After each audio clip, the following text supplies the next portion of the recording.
It's that time again. Funday Sunday has arrived and it's been a funny old week in the news. In the space of 7 days we've learned not to walk our dog down by the river, in case a man in black bumps us off, and the incident is wrapped up neatly in a yellow ribbon and passed off as an accident, in 2 foot of water. We jest of course, but it is certainly no laughing matter. We've also learned this week that shady German, Christian Bruckner, is still in the running to take the rap for the most corrupt case of the century. There seems to be an awful lot of cover-ups going on lately, doesn't there? And the shocking news is that Kevin Spacey is a sexual bully who took pleasure in groping young men, something that the industry has known and allowed since 1999. Nothing new there, in our own opinion, of course, and we've also heard that surfboards might have been called Scofeboards. My dad built the first ever surfboards in the UK in his younger days. Whoa! They could have been called a scofeboard. Anyway, mate, you... Yes, apparently Philip Schofield's father, Brian, made some of the first wave riders from inside a little shack called Bilbo in Newquay, Cornwall in the 1970s. You can see the actual footage of Scof's old man, hard at work on a separate video on our channel. Philip is currently still swinging a plastic carrier bag in Cornwall while caring for his elderly mother, Pat, at her home, after she was admitted to hospital for becoming seriously sick to the back teeth of him. It has been said that the disgraced star is holing up in the picturesque part of the country for the foreseeable, out of the public spotlight, doing God knows what. On Monday, with Holly Willoughby still hungover from too many sherbets at a Glastonbury saloon. And missing a day at work on Monday because of it. She left things to Josie Gibson, who was forced to step into Holly's cowboy boots to present the This Morning show. Later in the week, it appeared that the scandal surrounding ITV and ex-presenter Schofield rumbled on. It was all fun and games on This Morning, which is alleged to have a toxic culture, and the presenters appeared to be still having a right good laugh at the torrid debacle. On Friday's show, Dermot O'Leary took a swipe with a jibe about toxicity, after he chose to throw out one particular segment of the show, where producers played Britney Spears' 2003 hit Toxic, leading to Dermot stating, "Don't mention the T word," before asking bosses what they were thinking. As co-host Alison laughed at the comment when he pointed up and said, "What were you thinking of up there?" she added, "Don't do it again." While laughing around, Dermot added, "Sorry, I just dribbled out of my mouth. I'm all over the place today. I've got hay fever. I'm dribbling. Am I getting old? It's one of those days today." Yes, Dermot, we feel the same, except that day is turning into a week, turning into a month, turning into one of those years. We too have been sporting several more grey hairs and dribbling at the bit with anger to one degree or another. Not only has the tripe coming out of the county hall in Preston at the Nicola Bulley Inquest aged us, it's made our blood boil. But hush now, Blinkerhole. Those involved in the charade have spoken and warned us to shut our mouths for good. In other news, a UK-based fitness instructor has also felt our wrath this week, for carving the names Ivan and Haley into the brickwork of the 2,000-year-old Colosseum. Perhaps he would have been better off sticking to scribing his moniker into the back of toilet doors in primary school, seeing as he could now be faced with 5 years in jail. Blinkerhole recalls that another of Rome's most beloved landmarks, the Spanish Steps, has also been a victim of people short on the old brain cells. A 37-year-old idiot who drove his Maserati down the historic staircase and took a chunk out of the World Heritage Site last year was ultimately charged with aggravated damage to cultural and monumental assets.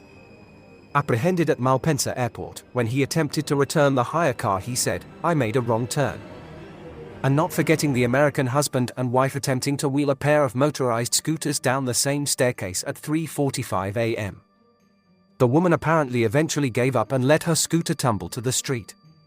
Police banned the couple from returning to the steps and fined them a piddling £319 for causing £20,000 in damage. So, it seems that there was absolutely no deterrent put in place before the Colosseum scrawler struck. Is it any wonder why these fools continue to deface everything in sight?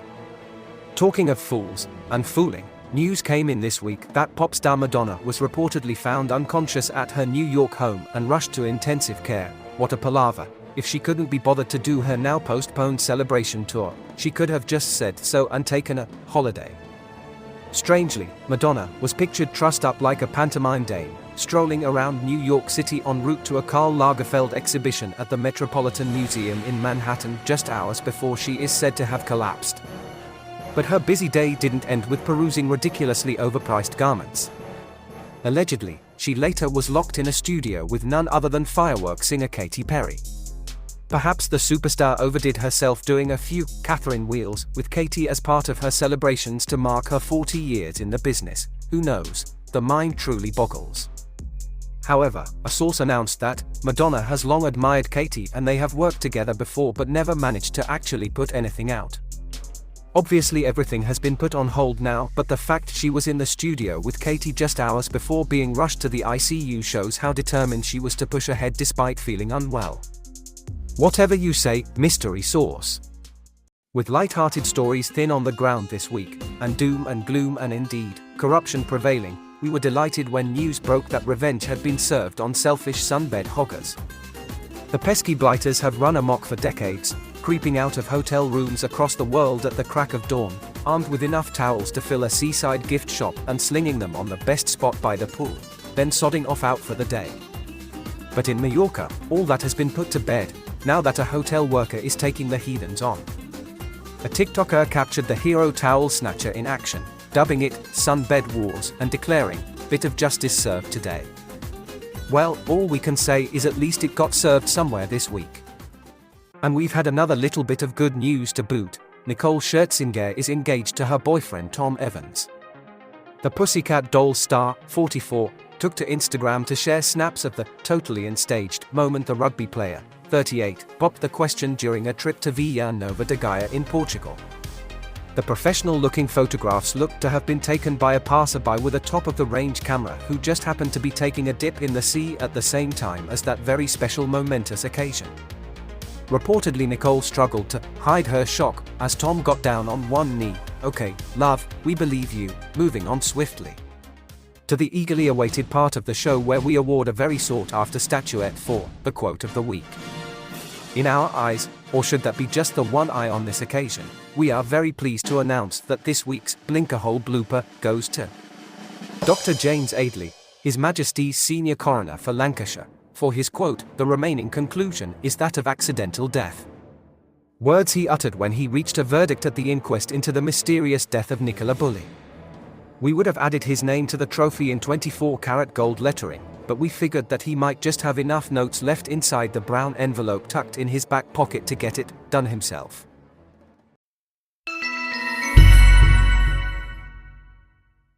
Please like and subscribe for more journeys through the Blinkerhole. For entertainment purposes only.